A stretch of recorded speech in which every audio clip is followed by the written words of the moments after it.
Hello there, and welcome once more to the Open Door Show from Property CEO, wherever you may be in the world. My name is Dan Nelson. If you didn't know me by now, maybe you're new to this channel, I don't know, but I'm the client relations director here at Property CEO. I'm a developer in my own right, a buy-to-let landlord, and a leading business coach and strategist. And it's great to have you all here today. So over the next 30 minutes or so, we're going to be taking a dive into the world of small scale development. And we've got some great guests on with us today. You're going to be super excited to see who we've got on today. As always, we're going to be talking to some of the movers and shakers who can give their inside track on what's happening in the property market, and also shining the spotlight on areas that we think could be a good opportunity for you as new developers to take a look at.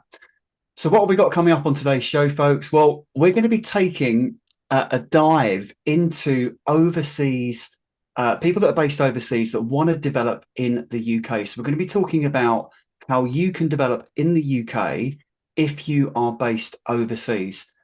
And I want us to give a very warm welcome to our expert panel. Good to see you. We've got Dan Stiles.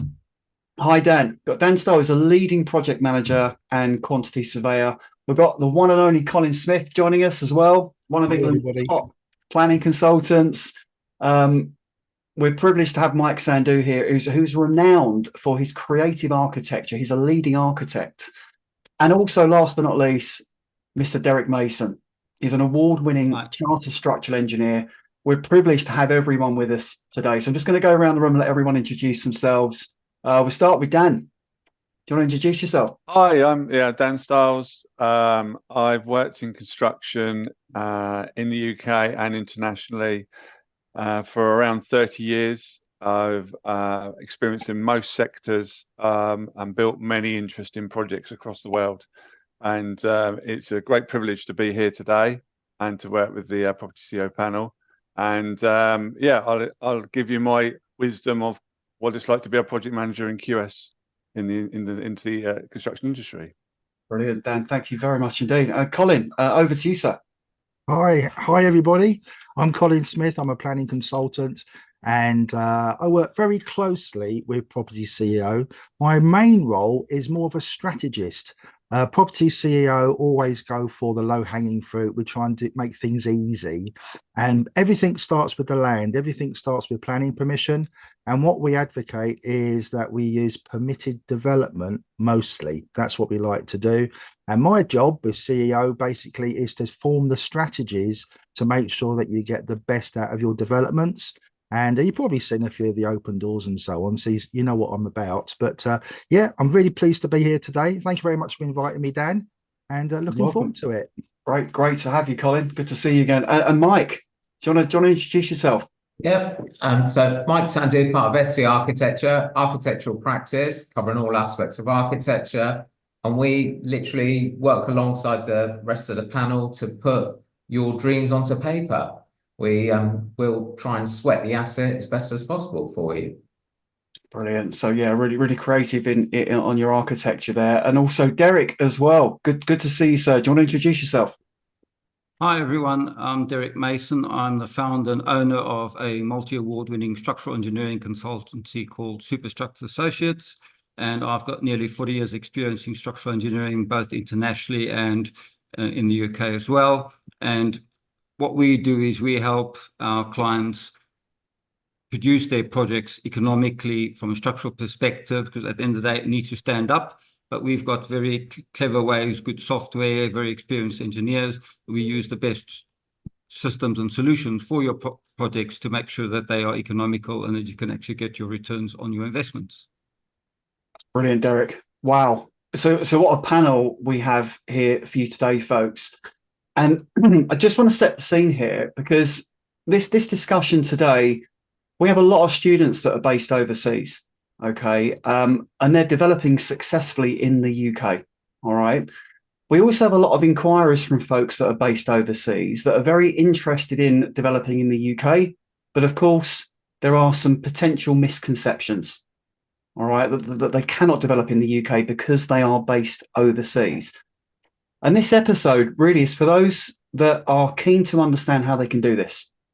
All right, using a leveraged business model, something that we all know that we advocate here at Property CEO, because it's ultimately about being the CEO of the company, isn't it? It's ultimately about being the CEO of the company. And so we want to open this up to the professionals on the ground. I think, as Derek Mason says, the boots on the ground. Okay, so you can give your professional steer and provide expertise on exactly how this is possible. Okay, and for those students that are based overseas, how they can do this, even if they're based overseas. So let's kick off with a very quick question for each of you. Dan, we're going to start with you. Okay. Okay. Yep. As an experienced project manager in QS, what would you say are the hurdles that you see that overseas folk have when it comes to developing in the UK, and managing projects remotely? So what fears can you kind of help omit for those that have got these obvious concerns and advise them that it's entirely possible? Yeah, I think it's always the fear of the unknown is something that is a very strong factor. And when you start working in a foreign country, you are an alien. That's what you're often referred to as. And so you don't know how they work and how they function. You may struggle with your relationships with the supply chain community and getting trust from your contractors that you're working with.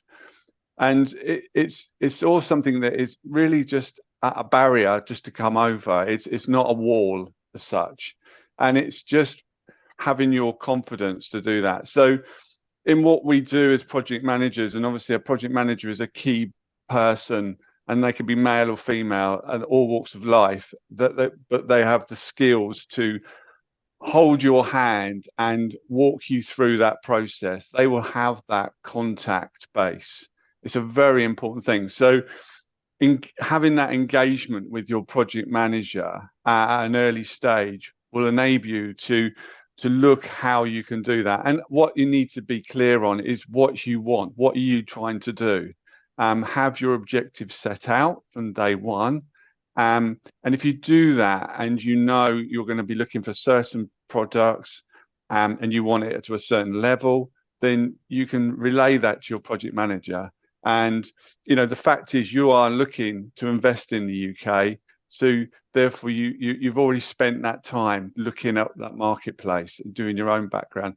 So relaying that information over to the project manager, they can then take that and they can feed that back to you to say, okay, we can work on this. We know where, geographically where we're going, what we're trying to achieve.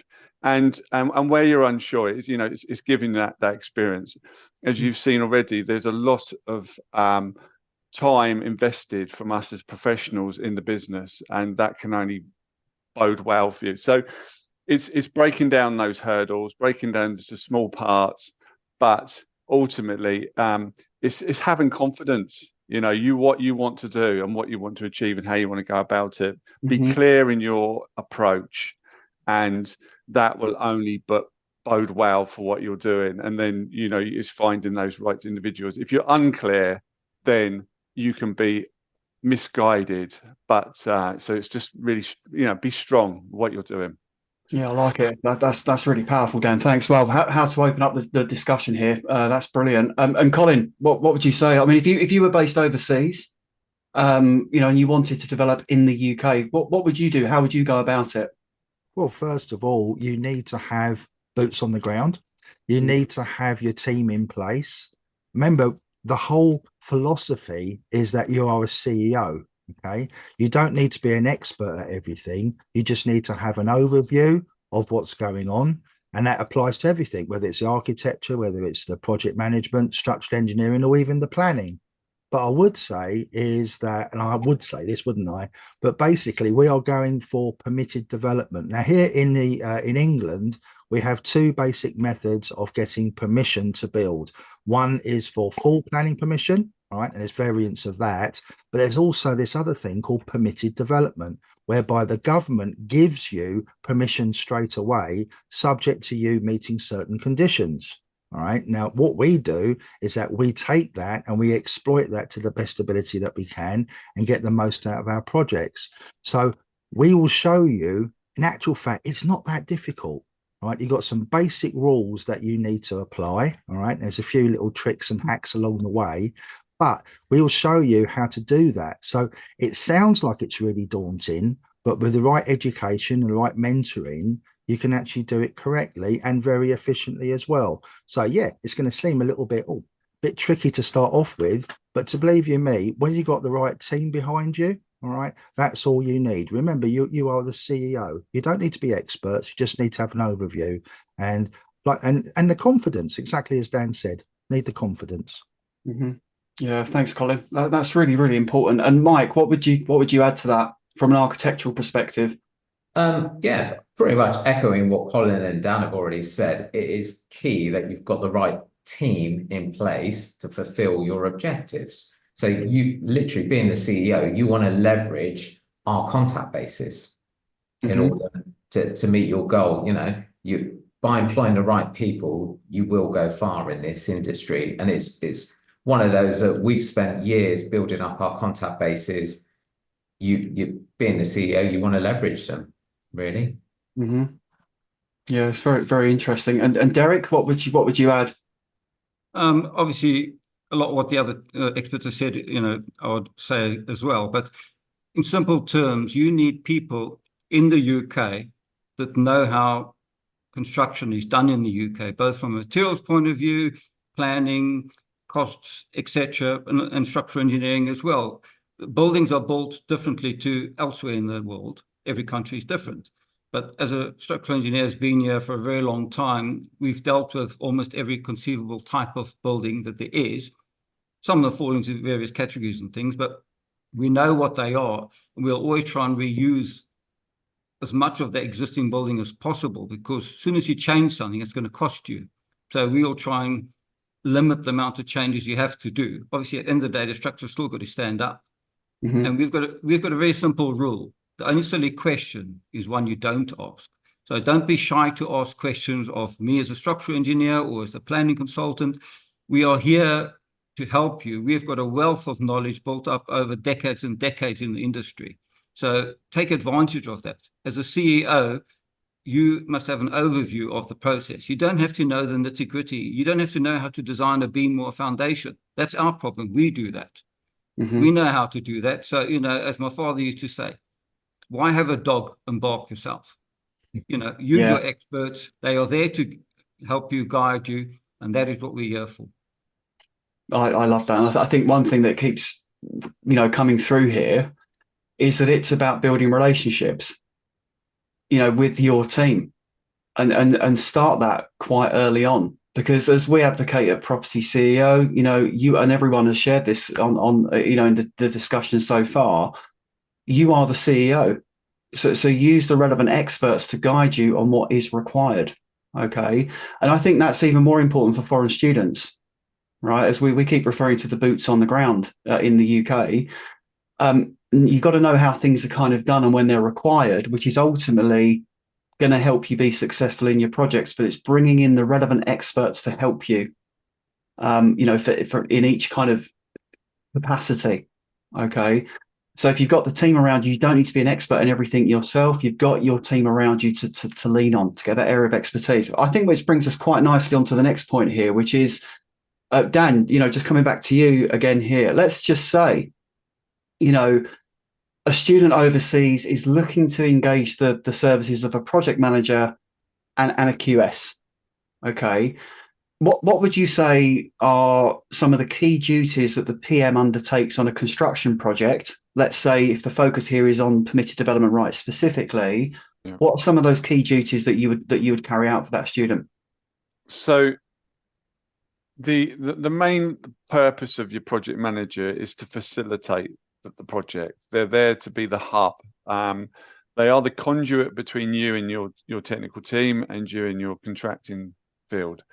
They are the person you're going to entrust with your project, and they're the one that's going to help deliver it. So they should be there fielding those questions on a day-to-day basis and ensuring that the program and the mechanics of the project are being adhered to. Ultimately, they are your buffer, and they are eyes and ears, your boots on the ground. They're the ones that are going to be able to answer the day-to-day questions. And so they are a pivotal person. They will help assess the right persons to do the right jobs at the right time. And that's critical. If you don't know when to do something and you're just going as you think, you'll often get yourself into a complete mischief and end up running into trouble. So it's very important that the project manager is in the center of it and they're working with the team, because ultimately what we're trying to do is harvest all that information and all that knowledge and bring it to one, so that we are there to deliver that project on your behalf. So it's understanding when the questions are being asked, as Derek was saying then, you know, that it's not your reason to understand how to do a foundation. It's the engineers to design that with your architect and the wider team. There's lots of other people that will come into that. So it's very important that your project manager sits centrally in that role, and they are the funnel into the project. A quantity surveyor is another professional entity that comes in, and it's probably the most misunderstood profession in the construction industry by far.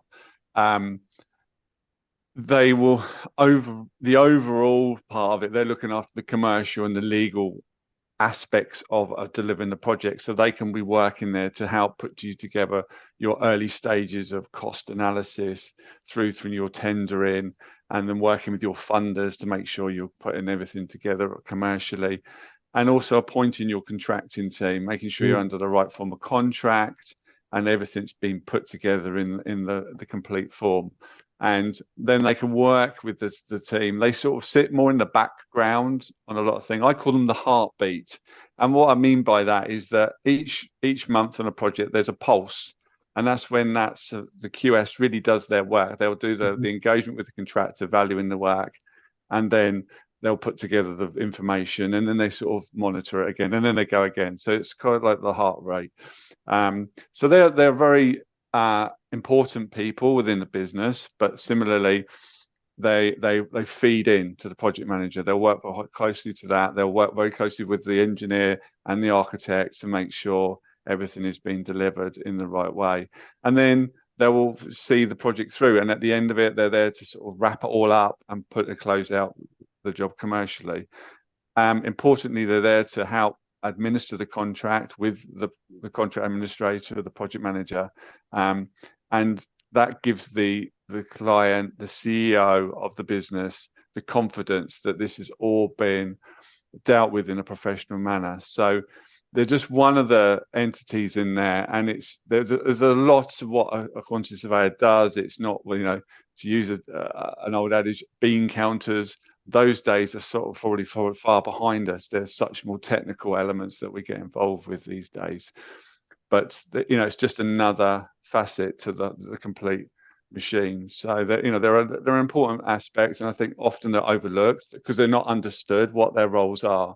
And so quite often it's the one area that a client will say, I'll deal with the costs because I can do that, and actually it's not just costs. There's so many other aspects to it. So, you know, your project manager is in the center, and your surveyor is sort of sat on the wider team. Well, they're a key individual, the project manager, like totally gatekeeper to so many things on a project. Yeah. And how would you, Dan, if I can ask you this question here, how would I know that the project manager or the QS is kind of right for my particular project? I think you have to look at what their experience is, look at their background, look what they've worked on, you know, ask the questions. You know, we were saying earlier, don't be afraid to ask a question. It's the one you don't ask is the one that you need to know. So ask the question, do your research on them to make sure they're right for you. So they may be very, very experienced people, but they're not in the right field for you. So do your background on them, research what they are, so you understand that they're them, and let them advise you on, you know, are they suitable? Let them tell you, because sometimes you will think, oh, I want this person because they're renowned in the industry, but they may not necessarily be right for what you're trying to do. There may be somebody that's better suited. So always look at what they are, and get, you know, look at their track record, get references on them, people's experience of working with them, that generally word of mouth is better than any advert you'll ever see. So if somebody's recommending that person to you, do your own background and due diligence on it. So that's really where I would go with it. Very, very helpful. What would be some of the key on that subject? What would be some of the key questions that you would say for somebody to ask a project manager to make sure they've got that confidence? Would there maybe sort of be 3 top questions that you'd want to ask them? Yeah. So if I was looking for a project manager, first, how long have you been working in the business? What relevance of what you've done to what I am trying to do? And how successful have you been? Give me examples of what you've physically delivered, and can I go and see it? Because that will give you a feel for whether they've delivered it to the quality or to the ethos of what you're trying to do. Are you getting to that place? So that's what I would look for straight off the bat. And then obviously it's all the other questions that will come that I've just sort of touched on to the side of it.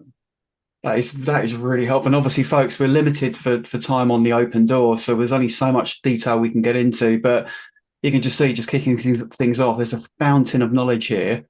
But that's really, really helpful, Dan. And at what point should somebody appoint a project manager or a QS? I think a project manager should be one of the early engagements in a project. Obviously, planning is a pivotal part of this, because without planning, it's pointless to have anybody else behind it. Your planner is a part of it, but having that early engagement with a project manager will also help answer questions that may crop up through the planning stage. So even that early stages, if you've got that relationship established, then those questions can be fielded, and maybe you can steer yourself through some areas that you're not too sure on. And then it's just it's working through those processes, building that relationship with your team.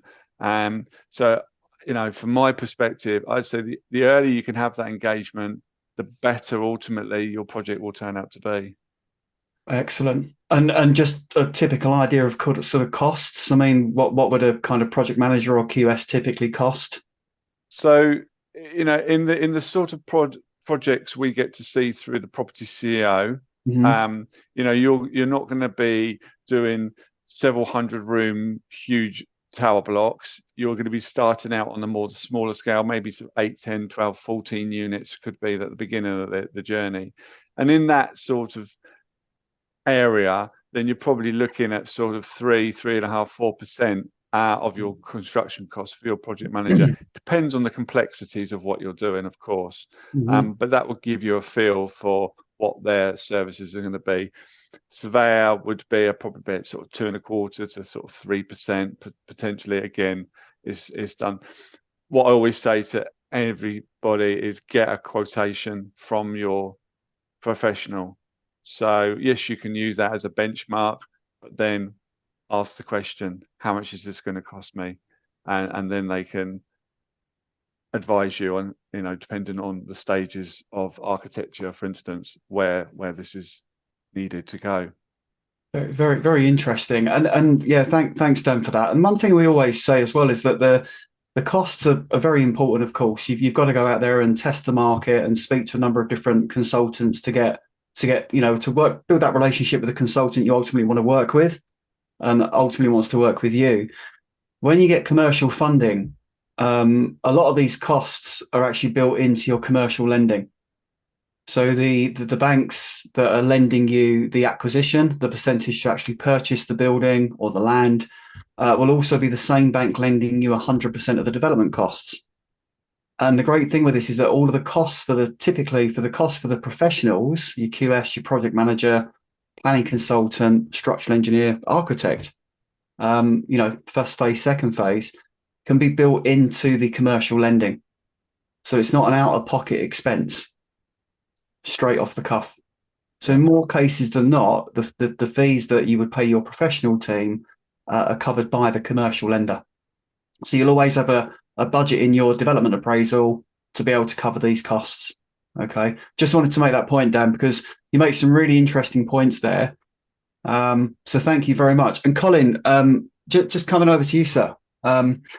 Let's say, you know, you've got an architect, for example. From a planning perspective, why would you say somebody would need a planning consultant on these projects?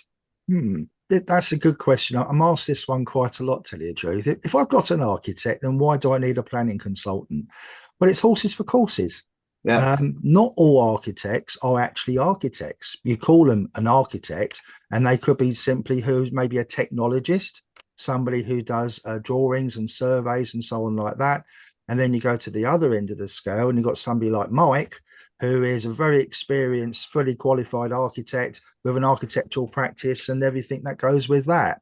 Now, like I say, it's horses with courses, and architects basically put your dreams on paper. You know, they do the design for you, and they make sure that it all complies and it all looks, you know, good and keeping in character and all those sort of things. Whereas the planning consultant is sort of like the legal guy. He's the one who looks at all the legislation and looks at all the things that are going to trip you up. And it's his job, as I said earlier, about formulating a strategy for you to avoid all of those potential pitfalls. Okay, so you know we look at it and think, well, I'll need an architect later on because he's got to put all of these thoughts on paper and actually do the final design. Whereas the planning consultant is very much all about sorting out the whys and the wherefores and making sure, all importantly, that you get your permission. That's his job, right? Your permission to actually to build. Without that permission, everything, you know, doesn't follow on. I'm very much the first guy through the door. And if I say yes and we go for it and you get your permission, then everybody else can then go behind it. Now, admittedly, there are some architects who have got excellent planning knowledge and so on.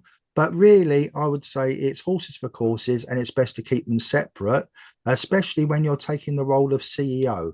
You want to be able to manage those individual bits, you know, those individual parts. So I think it's important really to keep them separate. And going back on Dan's original point as well, and I think the other guys also agree with me, you've got to ask your consultants what their experience is. Show them examples of what you've done.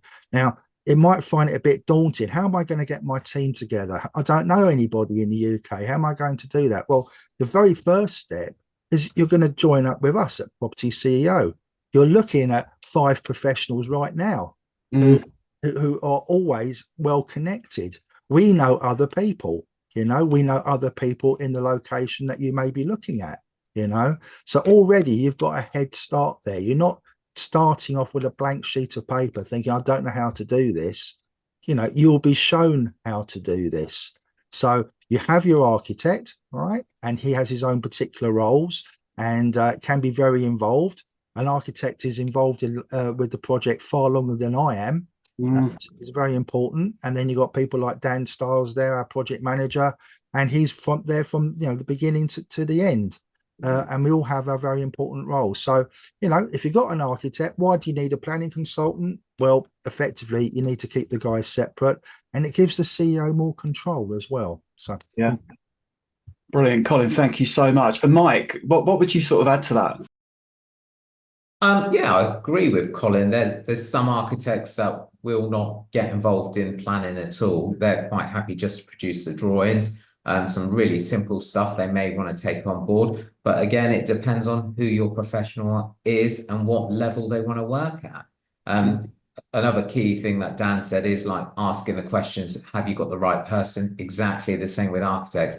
There are some architects who will have lots of pretty pictures on their websites but never have had anything built because they want to drop out at the early stages.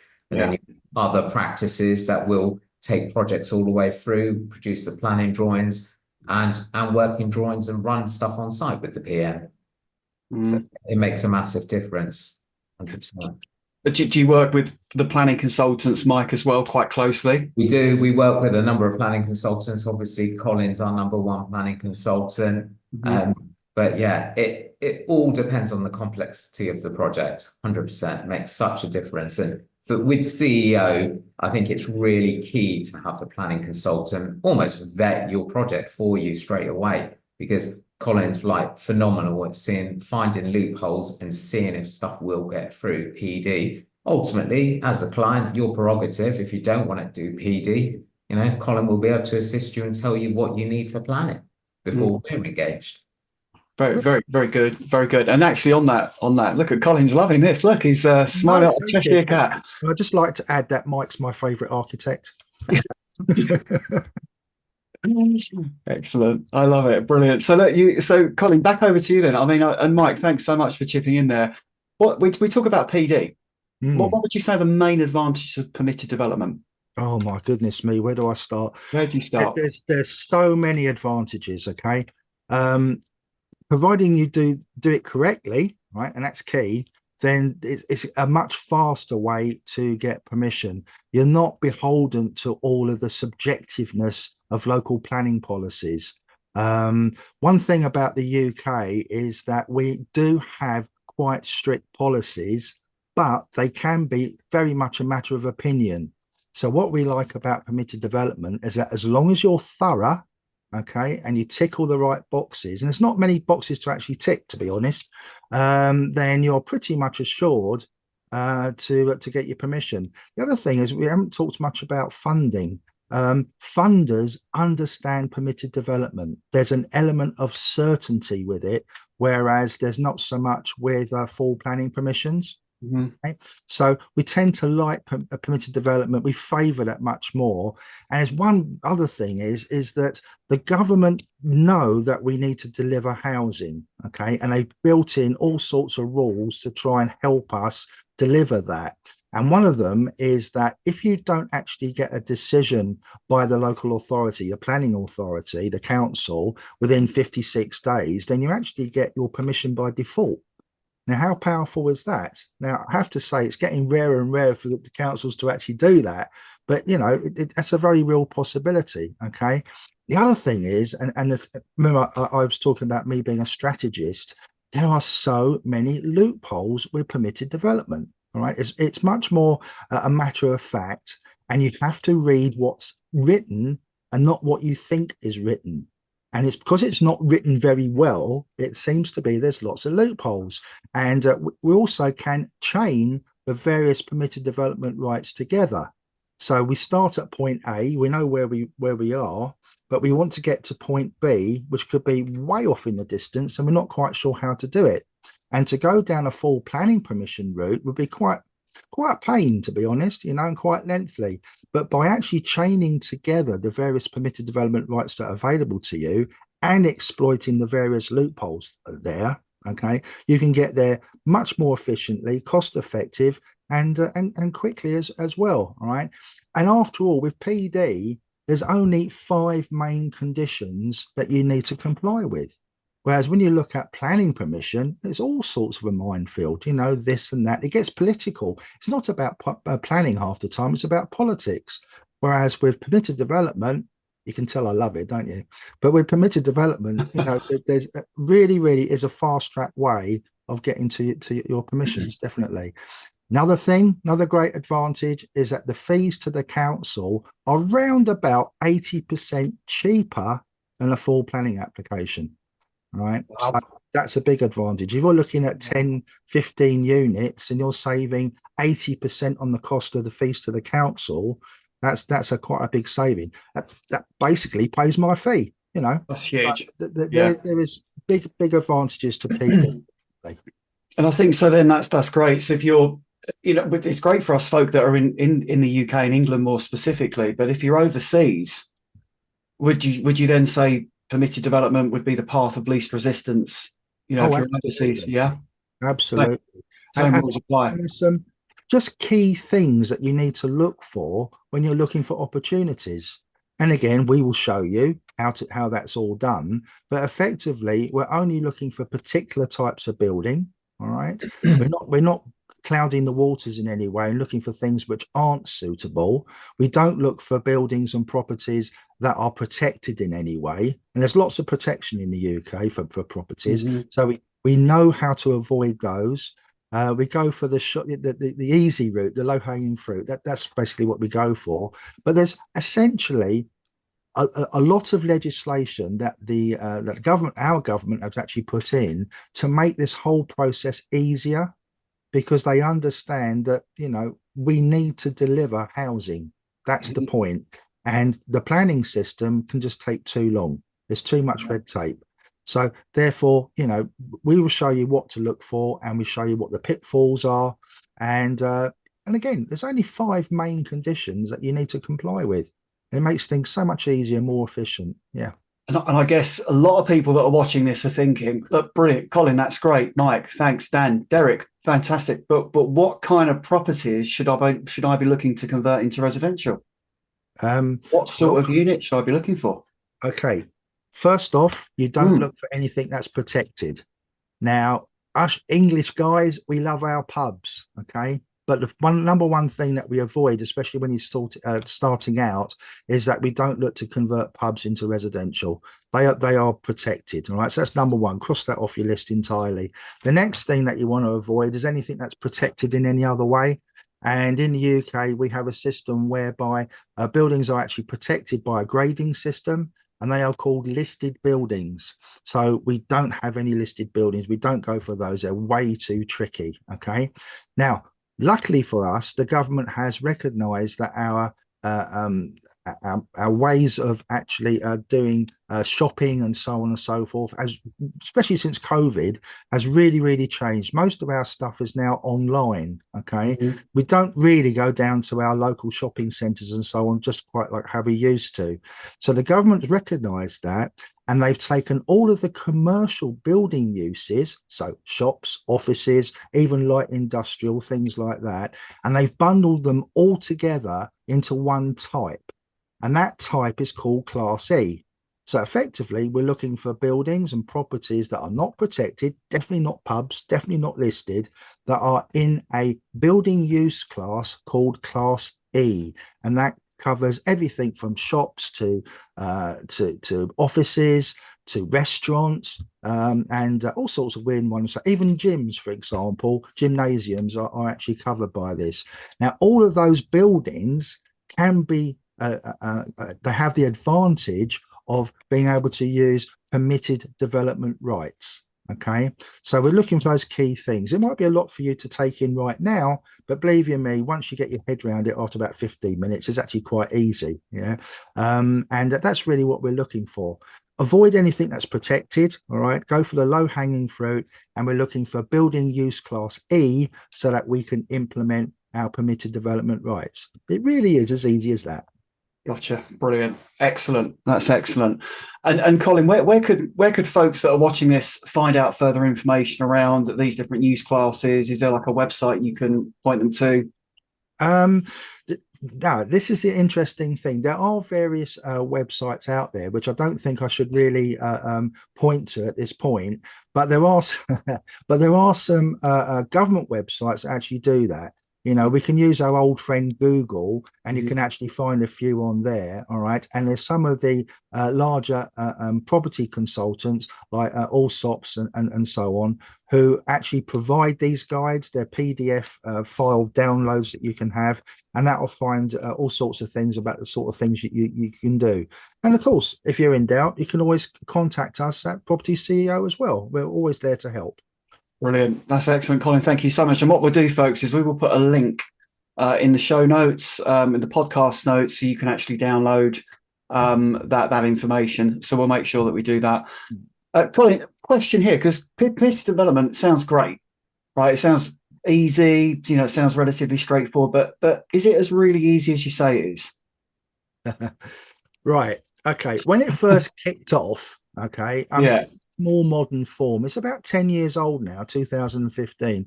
It's actually been around since after the Second World War, but in its more modern form, 2015. Now, when it first started, it was like a gold rush. It was like, this is brilliant. You know, we can really make some money here using these rights. And then the local authorities sort of latched onto this. And to be honest, they don't like losing control. They don't like the fact that local planning policies don't apply so much. You know, they do in certain cases, but not in most of the cases. And so therefore they started to find things that they didn't like about PD.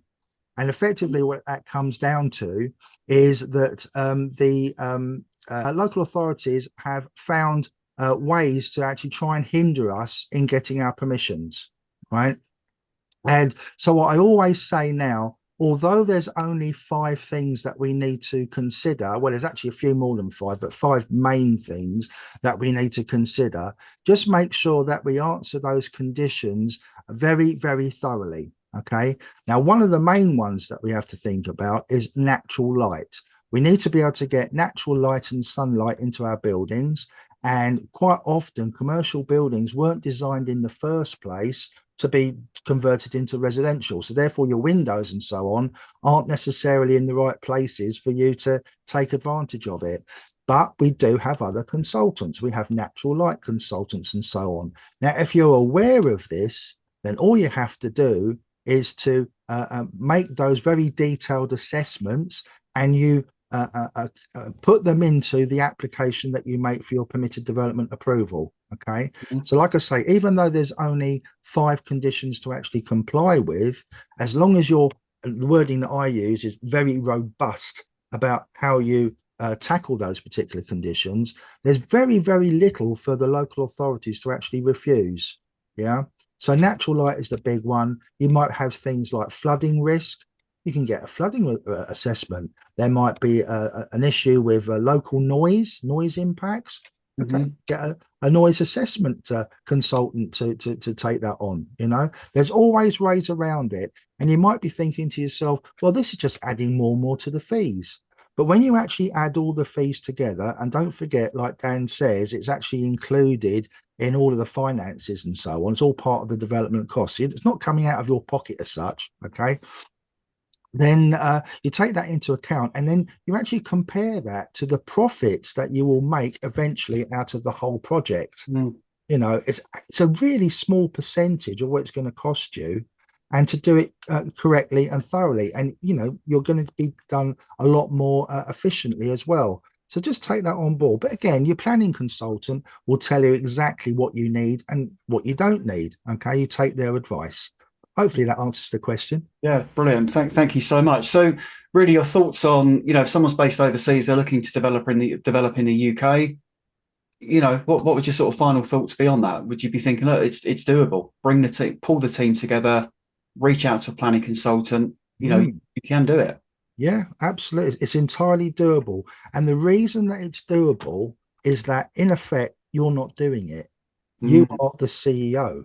Okay, you have an overall understanding of what the procedures and requirements are, but you don't have to be an expert. Don't get bogged down with the idea that you need to know everything inside out, because you really don't. Okay, that's why you have a team in place. And if you're worried about getting a team, well, we can help you do that. I know lots of other planning consultants, for example, and pretty good architects as well, by the way. That's it. And Colin said it's about having that team. So you got a top project manager on here, you know, a leading planning consultant, a top architect, structural engineer. Mike, another key person in this team. Okay, having an architect on board. At what point should somebody reach out to you to engage your services? As Colin said, he's normally the first man in the door, or the first person in the door, whether it's a woman or man. Colin's the first one in the door. And as an architect, you know, when should somebody reach out to you to engage your services? Pretty much once they've spoken to Colin and Colin says the project has legs, because at that point you'll probably want to work out a basic block plan of some sort to see actually how many units will fit into that building if you're looking to convert it. So, you know, really simply, most people will do a block plan off the agent's plans or something in their own, you know, a rough sketch. We'd normally get engaged to add a bit more meat to that bones if you are serious about that project. You know, you would do a simple block plan, discuss it with Colin, talk to Dan, potentially visit site to look at potential costs at that early stage, and then we would get involved to put meat on the bones of that sketch plan to make, you know, check it does actually work, and then look at it from a building regs perspective as well to make sure you could actually build it. And that's when we would get involved in it at that early-ish stage, but not as early as Colin and Dan. Gotcha. That's brilliant. And you'll also work with the client on how to add value as well, right? Yeah, we would look at, yeah. So once we've been instructed to start adding meat on the bone, the client may say, look, I need 14 units or 10 units to make this scheme work. That's where we would come into it and say, well, actually, if you do this and that, we can actually get you more units out of it. That's what you're employing your architect to do, sweat that asset for you. Love that. And would you collaborate with Colin and with Dan throughout the process? 100%. We would obviously be talking with Colin and Dan throughout the process, just to make sure, we need to have an understanding of the strategy as well, of how this is going to pan out. Are we going for a planning application first to put the windows in, then going in for PD on the application? Obviously, cost is going to play a big impact part of it. And then, and it's at that stage we then get other consultants, mainly structural, to look at things to say, the client needs this many units. The only way we can do it is by removing this wall. What do you think? And that's where the cost element and, your team starts coming together, so to speak. Brilliant. And that's where someone like Derek would come into the fold as well and start talking about the structure of the fabric of the building, what you can and what you can't get away with. And I think as well, the REBA plan of works, this involvement of professionals, Mike, do you want to talk a little bit around that? Because that's really quite important, making sure that everyone's joined up, all the professionals are joined up. Yeah, so chartered practice, we'd work to the RIBA stages. So stage 1 is your feasibility initial stages, and that's where you're probably talking or have started talking with Colin and Dan, and then we work through the stages. So we start adding meat to the bones. Stage 2 is the permitted development application or planning application. So it's, you can Google the RIBA stage of works, but it's quite fluid. The idea is we get you from point A to B, but how we get you there may be mixed up a little bit. But in general, stage 2 is planning, stage 3 is building regs, where we look at the technical side of the project. So at that stage, Colin would have dropped out because he would have done his job. He would have done his job, got you permitted development or planning permission. At stage 3, we would engage more with Derek and or other consultants, mechanical and electrical. If you've got to bring services into the building or they need adjusting, we need to put some detail, more meat on the bone, so to speak, and make a building regs application. So once you've got your permission, you need to build this out. And in the UK, we have building regs standards, which is like the bare minimum you need to be able to build a building. So we produce those drawings. They get checked by local authority or improved inspectors. And they're almost drawings to validate that what you've got permission for can be built. So stage 3, stage 4, technical design detail. So it's adding even more detail to the drawings to assist your project manager. So when he does tender the project with his QS, that the prices that come in, everyone's pricing off the same page. There's no assumptions being made. Everybody is pricing the same thing. And this is the way you as CEO is going to get best value for your project. Yeah. So it's working through that RIBA stage of works. So as a developer, you don't need to be an expert on every, sector of RIBA, but it's working with the professionals like yourself to and the architect will literally be saying to you, right, we're moving on to stage 3 now. You've just got to have that understanding, right? So we've got planning, stage 3 is building regs, stage 4 technical design tender, stage 5 construction. So it's you having that understanding that the architect is working for a logical route to get you from A to B. Yeah, absolutely. What would you say, Mike, then typical sort of costs for an architect, if he was engaging, say, I know it varies, but massively, it's so difficult. So, a key thing most people look at is the RIBA fee scales, which were outdated. So now, there is no architect that has a menu. It's all done on how complex the project is and what services we're providing. So SC Architecture will also act as your principal designer, which is another key role. Yeah. Legally in this country, you have to look at your health and safety on the site and start at the early stages of design. So the idea is you're putting all the potential risks down on paper. So when it does go out to tender and there is a contractor involved, he can't say, well, I didn't know about this. The idea is you are working with that contractor to highlight the early stages. So, as part of our role, working through the RIBA stages, we will consistently be updating that file to hand over at tender stage. Brilliant. I mean, and that the health and safety is a really, really important point. Massive, yes, it is. You cannot ignore it now. Yeah, huge. And I mean, leading on quite nicely, Mike. Thank you so much for that, Derek. Health and safety. In structure, it's very important because accidents can happen on site, and the best way to avoid them is to assess them beforehand. And every structure is different. A lot of there are sort of, let's call them sort of standard risks, which obviously everyone knows about, but we always try and focus on the unusual ones, because if you produce a document that's got 100 standard risks, no one's going to read it. We'd rather highlight the 5 or 10 unusual risks that we think could potentially happen.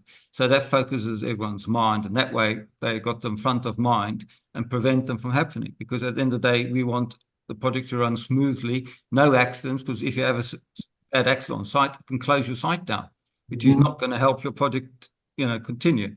And a good time to involve your structural engineer in the early stages is sort of once your block plan is done, maybe just pay him to go and do a site visit, have a look at the structure. Does he see anything that could be a problem with what you're proposing, on your block plan? Because, you want to resolve that early on rather than go down to stage 3 or 4 of the RIBA and then realize, oh dear, Houston, we've got a big problem. You'd far rather identify it early on. And, someone like me that's got, 40 years experience in the industry, I can go into a building, look around, and identify those issues quite quickly and then highlight them. And then, we're very good with our engineering. We can often come up with solutions that can mitigate or remove that risk.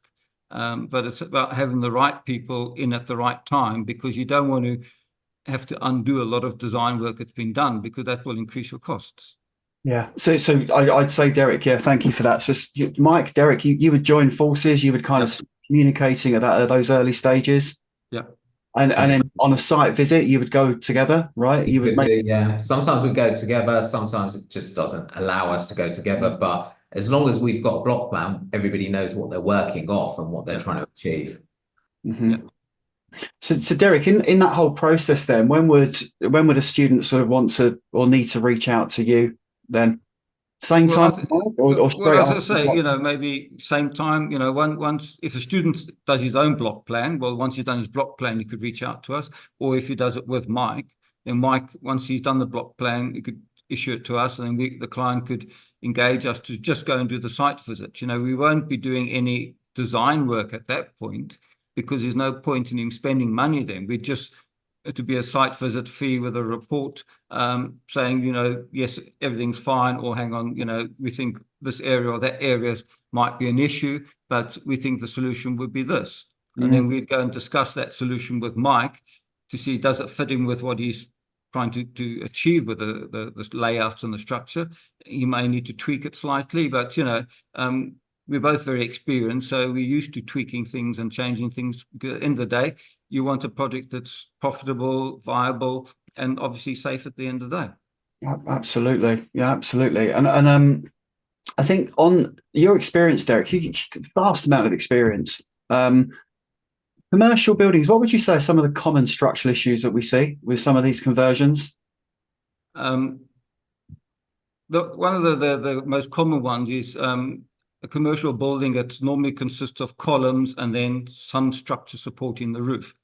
Now, that can either be what's called a portal frame, which is basically a vertical one, which is a column, a sloping one, which is a beam, another sloping one, and a column. That's called a portal frame.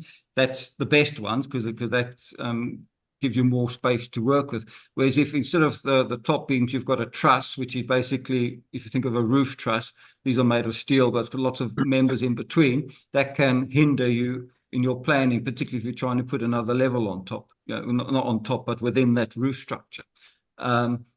one way to get around that is if that structure is, say, at 6-meter centers, you could maybe plan your flats in 6-meter blocks. So you hide those trusses within the party wall so they're not visible and they're not a problem. So there are ways of getting around it, but it's just understanding what you've got and what you're trying to achieve, and then working out the best way to achieve that with minimal structural intervention, because as soon as you start changing major parts of structure, your costs are going to skyrocket.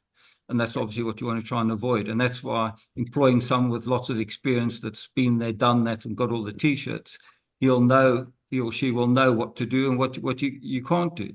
Sometimes we have to tell the client, sorry, I know you're keen on this project, but to change that structure is just going to cost you an absolute bomb. I suggest you walk away now. Sometimes that's the hard, tough decision you have to make, but it's far better making it early doors, than halfway through the project and then realizing, oh, this is going to cost me double what I anticipated. I won't have any profit on this project, because that's not the way you want to develop. Yeah, absolutely. So important. And hence building that relationship or having that connection with the architect. Yeah. Soon as. Yeah. And it's about being governed with your heads rather than your hearts on these projects. It's got to make sense. It's got to make sense. And Derek, thank you so much for that. And what would you say if you was a student going into a commercial building, having a look around as a structural engineer, what would be the first sort of 3 things you'd be looking for to see if there's any kind of defects or issues? What would you be looking for? Well, the first thing is, have the walls got lots of cracks in them? Because if there's lots of cracks in the external walls, that could be indications of what's called subsidence. Basically, the foundations are sinking. That could cost money to fix. There are ways of solving it, but again, that would be a cost you probably don't want if you can avoid it. If the frame is distorted or buckled, that's obviously, there's been some issues with it that would cost money to fix. But also check your head heights, because when you put these flats into this building, you need to make sure you've got adequate head heights to comply with all the building regulations, that they've got certain minimum head heights you need. And don't forget your floor depths. People often forget a floor has a thickness. It's not a line on a drawing, a single line. You've got floor joists or something in there with ceiling boards. You've got to get your services through. So there is an element, a thickness you've got to take out of your head height to see, can you fit another level on top, within that building envelope. So it's about looking at those kind of things. Is it viable? A few quick measurements, a few basic calculations will guide you whether it's possible or not. Oh, very, very. I mean, they're 3 things very quickly straight off the bat. I'm sure there's many, many more. Yeah. Many, many more. How interesting is that? I mean, we got 4 key industry professionals on this episode of Open Door. I just want to ask each of you before we wrap this up, any final thoughts for our overseas students that are keen to start developing in the UK? Is it achievable? Dan, let me come to you. What would your final thoughts be around for those students that are looking to develop in the UK? I think what has been very evident through this Open Door session today is how important those individuals are in the overall delivering of that project. And I think what that's shown is that whilst there's a great depth of knowledge, it's about the right experience and early engagement and doing that. So what I was just going to say, in all of those elements, having your project manager setting in the center of that and coordinating those processes is a key driver. And because, as you can establish, there's going to be lots of questions that come up and you may not know how to answer them, but it's not you're the CEO. Your team is there to deliver this project and overcome these. Every project will have its uniqueness. And that is the bespoke nature of construction. Many fields have specialisms and they can refine it to a fine art. Construction will always have difference. And every time you'll have to overcome those. So it's just key to have good, strong relations and make sure all those individuals work together well. I think that's really important.